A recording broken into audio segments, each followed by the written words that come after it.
ओम शांति। Good morning. आज Monday है।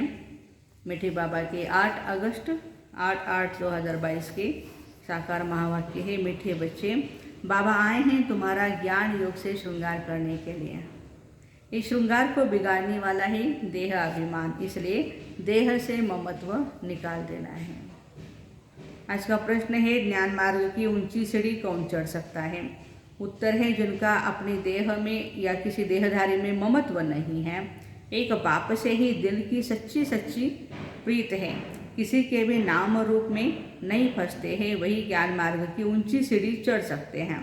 एक बाप से दिल की मोहब्बत रखने वाले बच्चों की सब आशाएं पूरी हो जाती हैं।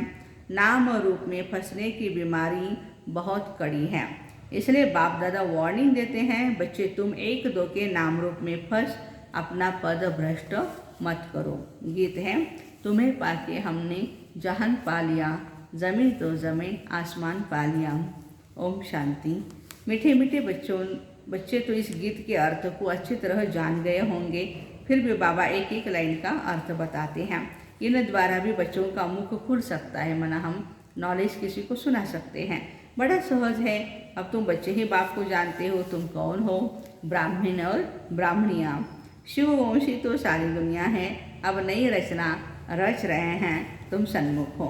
तुम जानते हो बेहद के बाप से ब्रह्मा द्वारा हम ब्राह्मण ब्राह्मणियाँ सारे विश्व की बादशाही ले रहे हैं। आसमान तो क्या, सारी धरती, उनके बीच सागर नदियाँ भी सब आ गए। बाबा हम आपसे सारे विश्व की बादशाही ले रहे हैं, पुरुषार्थ कर रहे हैं। हम कल्प कल्प बाबा से ही वर्षा लेते हैं। जब हम राज्य करते हैं तो सारे विश्व पर हम भारतवासियों का ही राज्य होता है और कोई का नहीं। चंद्रवंशी भी नहीं होते हैं, सिर्फ सूर्यवंशी लक्ष्मी नारायण का ही राज्य होता है, बाकी तो सब बाद में आते हैं। ये भी तुम जानते हो, वहाँ तो यह सब कुछ नहीं रहता। ये भी नहीं जानते कि हमने ये वर्षा किससे पाया, अगर किससे पाया है तो फिर कैसे पाया, ये प्रश्न उठता है। सिर्फ यही समय है जबकि सारी सृष्टि चक्र की नॉलेज है, फिर यह गुम हो जाती है। अभी तुम बच्चे जानते हो, बेहद का बाप आया हुआ है, जिसको गीता का भगवान कहा जाता है। भक्ति मार्ग में पहले सर्वशास्त्र शिरोमणि गीता ही सुनते हैं। गीता के साथ भागवत महाभारत भी है। ये भक्ति भी बहुत समय के बाद शुरू होती है, द्वापर युग के बाद भी क्योंकि आहिस्ते आहिस्ते फिर मंदिर भी बनाते रहेंगे, शास्त्र बनेंगे, 300-400 वर्ष लग जाते हैं। अभी तुम बाबा से सन्मुख सुनते हो, जानते हो परमात्मा शिव बाबा ब्रह्मा बाबा के तन में आए हैं। हम फिर से आकर उनके बच्चे ब्राह्मण बने हैं। सतयुग में ये नहीं जानते कि हम फिर चंद्रवंशी बनेंगे, वैश्यवंशी बनेंगे, क्षुद्र, वो तो नॉलेज नहीं रहेगा ना। अभी बाबा तुमको सारी सृष्टि का राज समझाते हैं। आदि मत जानते को हम जानते हैं, उनको कहा जाता है जानी जाननहार नॉलेजफुल। किसकी नॉलेज ये भी नहीं जानते, सिर्फ नाम रख दिया है, God father is one and he is the knowledgeful. वो समझते हैं कि गॉड सभी के दिलों को जानने वाला है। अभी तुम जानते हो हम श्रीमत पर चल रहे हैं। बाबा कहते हैं, बच्चे माम एकम याद करो, जिसको तुम आधा कल्प से याद करते आए हो, अब तुमको ज्ञान मिलता है तो भक्ति छूट जाती है। दिन है सतयुग, रात है कलयुग, पाव नर्क की तरफ और मोह है स्वर्ग की तरफ। पियर घर से होकर ससुर घर आएंगे। यहाँ पिया शिव बाबा आते हैं हम बच्चों का श्रृंगार कराने के लिए, क्योंकि हमारा श्रृंगार बिगड़ा हुआ है। पतित बनते हैं तो क्या होता है, श्रृंगार बिगड़ जाता है। अभी पतित पापी नीच बन पड़े हैं, अब बाप द्वारा तुम मनुष्य से देवता बन रहे हो, बेगुणी से गुणवान बन रहे हो। जानते हो बाबा को याद करने और समझने से हम कोई पाप नहीं करेंगे, कोई तमो प्रधान चीज़ भी नहीं खाएंगे। मनुष्य तीर्थों पर जाते हैं ना, तो कोई बैंगन छोड़ आते हैं, कोई मांस मच्छी वगैरह छोड़ के आते हैं। यहाँ है 5 विकारों का दान, क्योंकि देह अभिमान है सबसे बहुत खराब। घड़ी घड़ी देह में ममत्व पड़ जाता है। बाबा कहते हैं, बच्चे इस देह से ममत्व छोड़ो। देह का ममत्व न छूटने से फिर और तरफ देहदारियों से ममत्व लग जाता है। बाबा कहते हैं, बच्चे एक से प्रीत रखो, औरों के नाम रूप में मत फंसो। बाबा ने गीत का अर्थ भी समझाया है। बेहद के बाप से फिर से बेहद के स्वर्ग की बादशाही दे रहे हैं हम। इस बादशाही को कोई भी हमसे छीन नहीं सकता है। बेहद के बाप से फिर से अच्छा, वहाँ दूसरा कोई नहीं होता, छीनेंगे कैसे सतयुग में। अभी तुम बच्चों को श्रीमत पर चलना है, न चलने से याद रखना ऊंच पद कभी नहीं पाएंगे। श्रीमत भी जरूर साकार द्वारा ही मिलेगी, प्रेरणा से नहीं। कईयों को तो घमंड आ जाता है, हम तो बस शिव बाबा से ही प्रेरणा ले लेते हैं। अगर प्रेरणा की बात होती तो भक्ति मार्ग में क्यों प्रेरणा नहीं देते थे कि मन मना भव। यहाँ तो साकार में आकर बाबा को समझाना पड़ता है। साकार के बिगड़ मत कैसे दे, ब्रह्मा बाबा के बिगड़। बहुत बच्चे यहाँ से रूठ कर कहते हैं हम तो शिव बाबा के हैं। तुम जानते हो शिव बाबा ब्रह्मा द्वारा हमको ब्राह्मण बनाते हैं। पहले बच्चे बनते हैं ना, फिर समझ मिलती है। हमको दादे का वर्षा मिल रहा है इन द्वारा। दादा ही ब्रह्मा द्वारा अर्थात शिव बाबा ब्रह्मा द्वारा हमको अपना बनाते हैं और शिक्षाएं देते हैं। गीत भी आज का बाबा से मोहब्बत रखने से हमारी सब मनोकामनाएं पूरी होती है। मोहब्बत बड़ी अच्छी चाहिए। तुम सब आत्माएं आशिक हो एक माशूक के, बाप की। छोटेपन में भी बच्चे बाप के आशिक बनते हैं। बाबा को याद करेंगे तो वर्षा मिलेगा। बच्चा बड़ा हो जाता है, समझ जाता है। तुम भी बेहद के बाप के बच्चे आत्माएं हो ना, बाप से वर्षा ले रहे हो। अपने को आत्मा समझ परमपिता परमात्मा को याद करना पड़े। बाबा के आशिक बनेंगे तो तुम्हारी सब आशाएं पूरी हो जाएंगी। आशिक माशिक को याद करते हैं कोई दिल में आश रखकर। बच्चा बाप पर आशिक बनता है वर्षे के लिए। बाप और प्रॉपर्टी याद रहती है, अभी वह है हद की बातें। यहाँ तो आत्मा को आशिक बनना है, पारलौकिक माशूक का, जो सभी का माशूक है। तुम जानते हो बाबा से हम विश्व की बादशाही लेते हैं, उसमें सब कुछ आ जाता है। पार्टीशन की कोई बात नहीं, सतयुग त्रेता में कोई उपद्रव नहीं, दुख का नाम नहीं रहता। यह तो दुखधाम है, इसलिए मनुष्य पुरुषार्थ करते हम राजा रानी बने, प्रेसिडेंट प्राइम मिनिस्टर बने, नंबरवार दर्जे तो है ना। हर एक पुरुषार्थ करते हैं उच्च पद पाने के लिए। स्वर्ग में भी उच्च पद पाने के लिए मम्मा बाबा को फॉलो करते हैं। क्यों ना हम वारिस बने। भारत को मदर फादर कंट्री कहा जाता है, उनको कहते भारत माता। तो जरूर पिता चाहिए तो दोनों चाहिए। आजकल वंदे मातरम भारत माता को कहते हैं, क्योंकि भारत अविनाशी खंड है, यहाँ ही परमपिता परमात्मा है। तो महान तीर्थ हुआ ना, तो सारे भारत की वंदना करनी चाहिए। परंतु यह ज्ञान कोई में नहीं, वंदना की जाती है पवित्रता की। बाबा कहते हैं वंदे मातरम। शिव शक्तियाँ तुम हो जिन्होंने भारत को स्वर्ग बनाया है। हर एक को अपनी अपनी जन्मभूमि बहुत अच्छी लगती है ना, तो सबसे ऊंची भूमि यह भारत है, जहाँ बाबा आकर सबको पावन बनाते हैं। पतितों को पावन बनाने वाला एक ही बाप है, बाकी धरनी आदि कुछ भी नहीं है। वो कुछ नहीं कर सकती। सबको पावन बनाने वाला एक ही बाप है जो यहाँ आते हैं। भारत की महिमा बहुत भारी है। भारत अविनाशी खंड है, एक अब विनाश नहीं होता है। ईश्वर भारत में ही आकर शरीर में प्रवेश करते हैं, जिसको भागीरथ नंदीगण कहा जाता है। नंदीगण नाम सुन उन्होंने फिर जानवर रख दिया। तुम जानते हो कल्प कल्प ब्रह्मातर में आते हैं।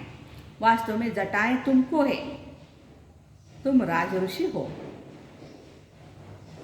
ऋषि हमेशा पवित्र रहते हैं। राज ऋषि हो, घर बार भी संभालना है। धीरे धीरे पवित्र बनते जाएंगे। वो फट से बनते हैं, क्योंकि वो घर बार छोड़कर चले जाते हैं सन्यासी लोग। तुमको तो गृहस्थ व्यवहार में रहते पवित्र बनना है, तो टाइम लगता है ना, फर्क होता है। तुम जानते हो हम इस पुरानी दुनिया में बैठ नई दुनिया का वर्षा ले रहे हैं। बाबा कहते मीठे मीठे बच्चों, ये भविष्य पढ़ाई भविष्य के लिए है। तुम नई दुनिया के लिए पुरुषार्थ कर रहे हो, तो बाप को कितना न याद करना चाहिए। बहुत है जो एक दो के नाम रूप में फंसते हैं, तो उनको शिव बाबा कभी याद नहीं पड़ेगा।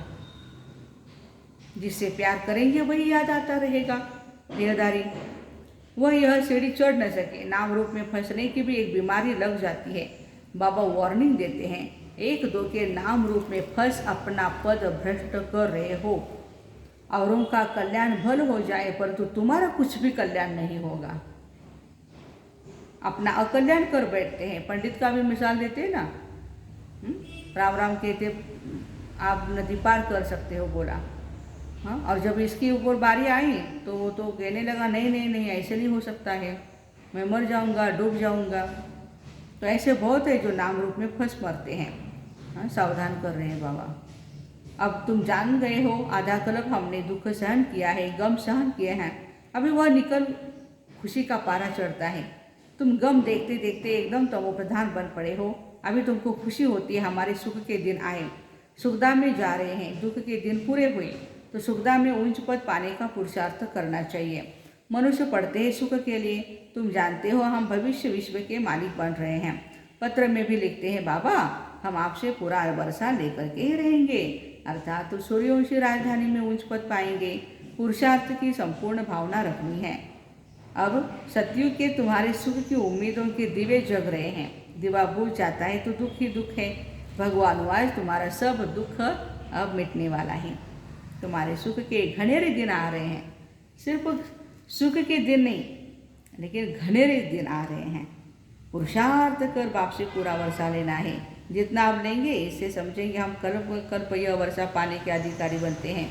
हर एक समझते जाएंगे हम किसको ये रास्ता बताएं। बाबा कहते हैं पुण्यात्मा नंबर 1 सूर्यवंशी में बनना है, अंधों की लाठी बनना है। प्रश्नावली आदि बोर्ड पर जहाँ तहाँ लगाना चाहिए। एक बाप को सिद्ध करना है, बाकी सबका बाप है। वह ब्रह्मा द्वारा शिव बाबा ब्रह्मा द्वारा ब्राह्मण रचते हैं। ब्राह्मण से तुम देवता बनेंगे। शूद्र थे पहले, अभी ब्राह्मण हो। ब्राह्मण है चोटी, फिर है देवता। चढ़ती कला तुम ब्राह्मणों की है। तुम ब्राह्मणियाँ भारत को स्वर्ग बनाती हो। पाँव और चोटी बाजोरी खेलने से दोनों का संगम हो जाता है। कितना अच्छी रीति समझाते। विनाश हुआ तो समझेंगे हमारी राजधानी स्थापन हुई। फिर तुम शरीर छोड़ अमरलोक में चले जाएंगे। यह है मृत्यु लोक। जब से मोहब्बत हुई है, इसका ये मतलब नहीं कि पुरानी मोहब्बत वाले उच्च पद पाएंगे और नई मोहब्बत वाले कम पद पाएंगे, नहीं। सारा मदार पुरुषार्थ पर है। देखा जाता है बहुत पुराने से नए तीखे जाते हैं, क्योंकि देखेंगे बाकी थोड़ा समय है तो मेहनत करने लग पड़ते हैं। पॉइंट्स भी सहज मिलती है। बाबा का परिचय दे समझाएंगे तो गीता का भगवान कौन, शिव व श्री कृष्ण, वो है रचयिता, वो है रचना, तो जरूर रचना को भगवान कहेंगे। तुम सिद्ध कर बताएंगे। क्या बताएंगे? यज्ञ तप जप शास्त्र आदि पढ़ने से नीचे ही उतरते आए हैं। भगवानवाच कहकर समझाएंगे तो किसको गुस्सा नहीं आएगा। आधा कला भक्ति चलती है। भक्ति है रात, उतरती कला, चढ़ती कला। सबको सदगति में आना है वाया गति परम धाम से। ये समझाना पड़े। बिल्कुल सिंपल रीति समझाने से बहुत खुशी होगी। बाबा हमको ऐसा बनाते। अभी आत्मा को पंख मिले हुए हैं। आत्मा जो भारी है वह हल्की बन जाती है। देह का भान छूटने से तुम हल्के हो जाएंगे। बाबा की याद में तुम कितना भी पैदल करते जाएंगे तो भी थकावट नहीं होंगी। ये भी युक्तियाँ बतलाते हैं। शरीर का भान छूट जाने से हवा मिसल उड़ते रहेंगे। क्या बात है। हाँ, शरीर का भान छूट जाने से हवा मिसल आकाश में उड़ते रहेंगे। अच्छा, मीठे मीठे सीख रहे बच्चों प्रति माता पिता बाप दादा का याद प्यार और गुड मॉर्निंग। रूहानी बाप की रूहानी बच्चों को नमस्ते। हम रूहानी बच्चों की रूहानी माता पिता बाप दादा को याद प्यार, गुड मॉर्निंग और नमस्ते। वाह बाबा वाह, शुक्रिया बाबा शुक्रिया। धारणा के लिए मुख्य सार है देह अभिमान वश कभी रूठना नहीं। साकार द्वारा बाप की मत लेनी है। एक परमात्मा माशूक का सच्चा आशिक बनना है। सेकंड पॉइंट, घर बार संभालते राजऋषि बनकर रहना है। सुखधाम में जाने की पूरी उम्मीद रख। पुरुषार्थ में संपूर्ण भावना रखनी है। आज का वरदान है, माया की बड़ी बात को भी छोटा बनाकर पार करने वाले निश्चय बुद्धि विजयी भव। कोई भी बड़ी बात को छोटा बनाना या छोटी बात को बड़ा बनाना अपने हाथ में है। किसी किसी का स्वभाव होता है छोटी बात को बड़ी बनाना, और कोई बड़ी बात को भी छोटा बना देते हैं। तो माया भी कितनी भी बड़ी बातें सामने आएं, लेकिन आप उससे बड़े बन जाओ तो वह छोटी हो जाएगी। स्वस्थिति में रहने से बड़ी परिस्थिति भी छोटी लगेगी और उस पर विजय पाना सहज हो जाएगा। समय पर याद आए कि मैं आत्मा कल्प कल्प का विजयी हूँ, तो इस निश्चय से विजयी बन जाएंगे। तो आज का स्लोगन है, वरदाता को अपना सच्चा साथी बना लो तो वरदानों से झोली भर जाएगी ऑटोमेटिकली। वरदाता को अपना सच्चा साथी बना दो तो वरदानों से झोली भर जाएगी। तो ऐसे ही माया की बड़ी बात को भी छोटा बनाकर पार करने वाले निश्चय बुद्धि विजयी भाई बहनों को ओम शांति। Have a nice day.